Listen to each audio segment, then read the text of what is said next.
So the other day, I was on a Northeast regional call for the Poor People's Campaign.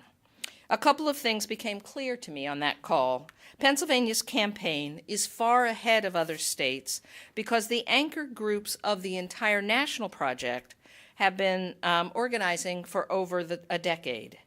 I'm so lucky to have fallen into an already working campaign. And I'm learning so much. And in no other states are the poor and dispossessed working across their boundaries and their categories that we try and slot people into. When there's work to be done, people are working together. When there are petitions to be signed, there are many more signatures. And when there are spirits to be lifted, people are supporting far beyond their groups. This is, and I've never seen anything like what's going on in the movement at this point. One of the women is fighting a particularly horrible custody battle. People with few resources from many different interest groups have gotten in cars and gotten on trains when they didn't have the money to do so and assembled to sit in courtrooms to bear witness and offer support. In this, you see the seeds of the dream. People are still poor, but they are not disenfranchised from one another. It is beautiful. But other states did not start where we did. In our state leadership, I'm the only outsider. The others have known, worked together, and respected each other a long time. In other states, they don't have these successes to build on. They're starting further back.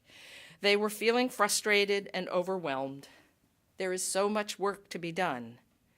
When you're looking at something like ending poverty, overcoming racism, getting rid of ecological devastation and ending the war economy, it's rather a long road. Even changing the moral narrative is not easy. Everything to these people felt insurmountable, and that seemed a lousy way to end a meeting. So I did what I do, and I looked for a metaphor. What if, I wondered, whatever we need down the road, what we're doing right now is making lace, knotting unlikely threads together in beautiful patterns. There are threads you start with, and you repeat a pattern of tying them together over and over again until you get it right. And then, and only then, you can start embellishing. For all I'm not a frilly girl, I find lace wonderful. I like it on windows. I like it on tables. I like it around my neck. This came out of, I really don't know where this one came from, but it came out of my heirloom chest that I have that I've assembled since everyone in my family has passed on. I've got all of the stuff. And so there's this. I have no idea. Is it old? Is it new? Is it machine-made? Is it handmade? I don't know. I know that this cloth was given to me by a friend who is about my mom's age. It was her mother's, if not her grandmother's. It's Swedish. I don't know if it's hand-knotted or machine-knotted, but it's beautiful, extra holes and all. And I thought this could be a good metaphor for church as well. When we look into the future, it's hard to know what will happen. But just like the folks at PPC, we need to look back and see what has already happened, because that gives us hope. When Paula Cole-Jones was here last week, she helped the board and the Committee on Ministry see that in our 20-some years, we've come through not one, but two stages of church development, and we're already actively engaging in the third. And it was difficult to be actively engaged in it when you're surprised that you're actually in it. But, here we are. But the first step is the founders, or what they call a family church. And you'll hear a bit more about this in the Service of Living Tradition next week. And that went on for a while and would have had a particular pattern to the knotting. Then we moved on to a pastoral church, and the knotting would have changed to reflect the minister's influence while still representing the starting structure. And here we are, all unbeknownst to us, a little flat-footed, but ready to continue at stage 3. How will the pattern change? What will the embellishments be? We'll see. And why lace for a metaphor? I like the fact that it is whole, W-H-O-L-E, wholly there to stay, but not solid. As far as it goes, it is complete. But it is also wholly, as in there are holes in it. This leaves us three possibilities. There is room for more people.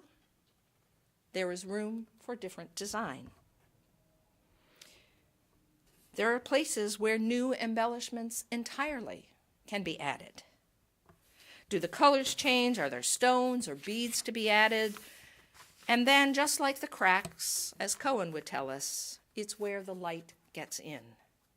Illumination comes not from what we do perfectly, but from what we do poorly, and must begin again with love. And lastly, in endeavors such as the PPC, such as the UUCSV, lace making is holy and sacred, both in action and in product. Repetitive actions such as knot tying in lace making could easily be a spiritual practice if we dedicated ourselves to it. Making church and helping people at the bottom to connect and rise are or can be deliberate actions of peace and justice, rendered sacred by our dedication to them. And the product of such actions that reveals both the past and allows light to shine on the possibilities, not an object to be venerated, but a holy representation of completed work and work to be completed. These actions and this product are sacred reminders of where we have come from and of who we are becoming. They are also reassuring when we look out at the miles of road ahead. We can plan the path, but as Kathy Hummel so often reminds us, we make plans, and the gods smile, or let's be clear, enjoy full-bellied laughter. But nonetheless, it's reassuring to have a reminder that we have a successful, even if somewhat snarled, past.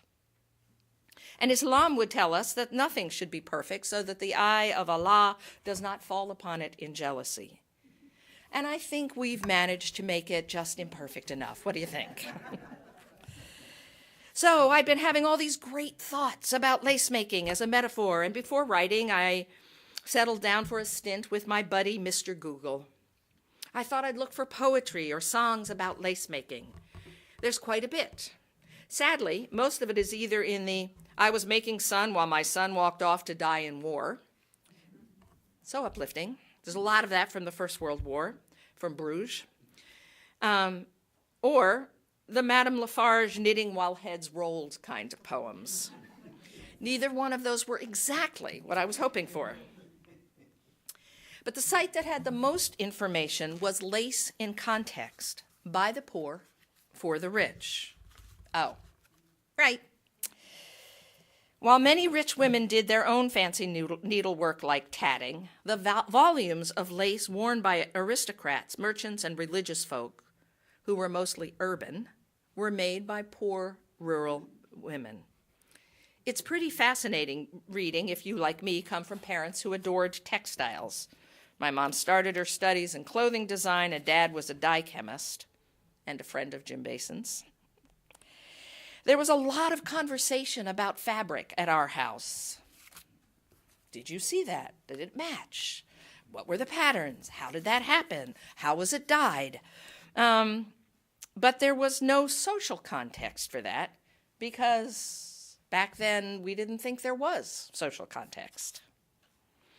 So when thinking about the PPC, lace becomes an interesting textile and or metaphor only if there's a move to reclaim that art and embellish the purity of lace, which is so often done in cream or white or black for mourning, with the light, life, and the colors of the movement. The lace becomes by the poor for the poor only when it's sold with prices set at living wages and work done in decent workplaces, none of which was the case back then. The picture over the top of it was a bunch of women in a room with one window, one woman, stern woman standing at the front, and it could have been hundreds of women sitting, either tatting with a hook or else doing the bobbin lace. So is lace making a helpful metaphor or merely extraneous to the movement and therefore of no use? But when I think about it as a possible metaphor for us, I think it's interesting if you think about changing patterns. Last week during Sunday's workshop, we separated into groups organized by when we joined the church. It was interesting to hear how different our reasons for joining and staying were. Side note, everybody loves the yard sale. And if you're interested, the notes from that we wrote for the workshop will go up on a timeline for next week's service of the Living Tradition. And those of you who weren't here will get a chance to see some of that. But the lace that the latter groups will make, groups who joined as we were moving into a more programmatic organization, may well have different elements, although there'll be much overlap. I was caught by this lace-making metaphor, and as always, there are so many other metaphors that we could use, but if we want, this one can be helpful in considering who we are and have been.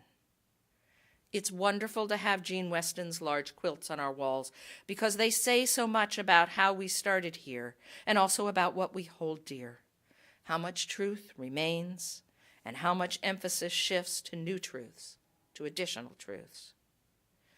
Part of the uncomfortable glory of being a living community is an ever-widening circle of new truths and new perceptions. How do we accommodate those who would like to fill some of the space between the knots? How do we incorporate the different colors and styles of the newcomers? How do we invite them in? How do we prepare the space so that there is room? I'm speaking here more about emotional space, although it was great to hear Paula rave about how great this building is right now, just as it is, and how very ready and usable and adaptable it is for the growth that she sees and is inevitable. It was wonderful to think about the building as being great, just as it is, not something we must do something with or to immediately, if not sooner. It was great to think about ourselves as a church poised for more, wondering what we might do in this church rather than to it. Lace is an intricate thing with a great deal of history and many possibilities. So is the Poor People's Campaign, and so is the UUCSV. We've come a long way, and as Nell Morton would tell us, even those of us who are so happy to have our home here, that it is the journey that is home. And as we continue the journey, may the lace of our truths flutter behind us like banners on the winds of change. Blessed be.